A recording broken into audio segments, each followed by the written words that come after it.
rolling right along here, making progress, but never satisfied, and that's sort of the theme right now. So let's open it up to questions. Matt, on your left, and Liz. Coach, I guess a couple weeks now, a little less than 2 weeks away from the opener, just kind of talk about the progress, like kind of where you're at health-wise, and then just kind of how do you feel like you guys are progressing with the season? Yeah. Well, we're still in camp. We'll switch gears late in the week. So our focus is getting the offense, defense, special teams in, the situations that come up during a football game, improving players, creating depth, competition, who's going to be a 1, who's going to be a 2, and developing players all the way around, and improving our practices, making them more clean. So I see a lot of improvement out there, but it's still not where it needs to be, and even when it's close, you can never be really satisfied if you want to be great. So, whoever's doing the best out there right now, and I don't know who that is, consistently over camp, I guarantee you one thing, he's not satisfied. Liz on your left, and Zach. Yeah, Curt, now that you've had almost a full offseason with Fernando, who does he remind you of the quarterbacks? Who is he most like to the quarterbacks you've coached in the past? And where's he kind of taken the biggest step forward this fall? Well, they're all different people, so they're all different. And he's got a skill set, and you guys can evaluate his skill set during the course of the season. I'm not going to give away any secrets. Of course, everybody's watched his Kell tape, so they understand who he is. He's big guy that's very mobile, got a quick whip, got good velocity on the ball, and can really drive it. So, he's done a nice job of learning the offense, and still not perfect, but nobody out there is. Zach, and then Dan. Curt, you talked about, I guess in your words, your roster just never sort of being satisfied. How have you seen, especially guys in leadership positions, guys that have been around you and around success for a while, really approach this year in terms of just constantly pushing that ambition forward, constantly just sort of setting that bar higher? Yeah, well, I think a lot of the guys that were around here last year and enjoyed success, whether they were with Indiana in 23 or came with me from James Madison or elsewhere, they're not satisfied. And they know what the expectation level and the standard is and how we do things. And every year you got new leadership. And, the best leaders lead through their actions, not their words. And they lead daily. And you got to earn it every single day. So we got a lot of good leader type guys on this football team. You don't need too many chiefs. You got to have chiefs and Indians. But I like the sort of the potential for this team to develop kind of the intangibles that become important during the course of the season. Daniel in front, and Zach B. You mentioned in the spring on EJ it was about not having lapses. You expected a huge year out of him. Have you seen him, have those strides from spring, to now, and just where does he kind of rank inside that wideout room? Yeah, well, EJ's got a lot of talents, made plays, matter of keeping them on the field. Got off to a little bit of a slow start in camp, but I've really seen him pick it up, probably since practice 4 or 5, become a lot more consistent. So he can be a playmaker, and we're going to need him to be a playmaker. Zach B in front, and Jared. You've talked about not wanting to sustain success, but improve upon it. How do you guys gauge improving upon success? How do you quantify that? We don't really look at it that way.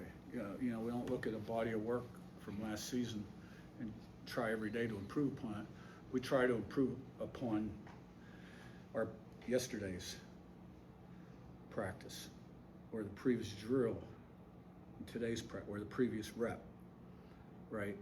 So, what we're really trying to do is improve our focus, our concentration, our urgency, our communication, how we react, respond, identify what's going on out there, technique, and then being able to turn it off and play the next play, rip off the rearview mirror and do it from first play of practice to last play, or a game also. And then the more guys you get doing that, the better you become as a team. Jared, on your right to Pete. When you guys go on offense versus defense, especially during fall camp, how do you evaluate sort of, you want defense to perform well, that might be that offense isn't performing as well, Yeah. and the opposite of that? Well, I always tell the coaches, and they know, it's not who wins the drill. Are guys doing, what they're coached to do? And are they doing it right? And are they finishing? And doing it with effort. But all coaches are competitive and they want to win the drill. They want to win the rep. But the defense isn't going to win every rep, and the offense isn't going to win every rep. And the players have to understand that too. And that we're a team. We're out there making each other better. And I think our guys do a good job of that. Pete on your left and Seth. Yeah, Curt, it seems that Abe is such a high-quality person as well as a player. Is there an anecdote or something that you can think of that really kind of stands out if you're talking, rather than saying he's a high-quality player, but something that he's... I would just say he's selfless and completely bought in to the football team in terms of doing anything he can do to make the football team better. Whether it's leading through his actions, the way he plays, picking up a teammate. He makes all the checks on defense, helping guys learn the defense. He's a great teammate. Seth up top, then Joe. Curt, a couple special teams things for you. One, Nico told us last week that, on field goals, he feels comfortable right now at 55 yards, that he can make it longer, but, that he feels comfortable at 55. Where's your comfort level with his range? Are you comfortable, I guess, unleashing him a little more from longer distances this year than you did last year? I guess we'll find out during the season. That's the answer to that question.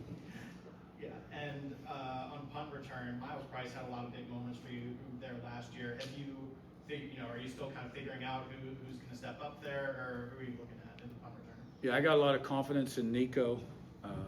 We've been blessed with our field goal kickers the last 5, 6, 7 years. And Nico is no exception. A lot of confidence in him. The punt return job, we've been working 2, 3 guys. A little competition going on there. We haven't really determined. Number one thing is catch the football, make sure the ball's in our possession at the end of the play, and then use good judgment in terms of whether to play the hop or inside the 10, and then being able to communicate to the other players on short kicks, Peter calls, things of that nature. Everything after that, when he catches the ball, what he can get us is a plus. So Miles did a great job last season. I'm glad he's doing well with the Vikings. I see he's made some big plays in the return game. And we'll see who trots out there the first game of the year. Joe on your left, and then we'll wrap Niz. Final week of fall camp, what have been the biggest challenges either you or this team have kind of overcome as compared to maybe years prior that you haven't seen before? I think the challenges for every team are usually the same, and that's to improve as much as possible today and to be consistent, to not be like that, to always play up there. Niz, last one.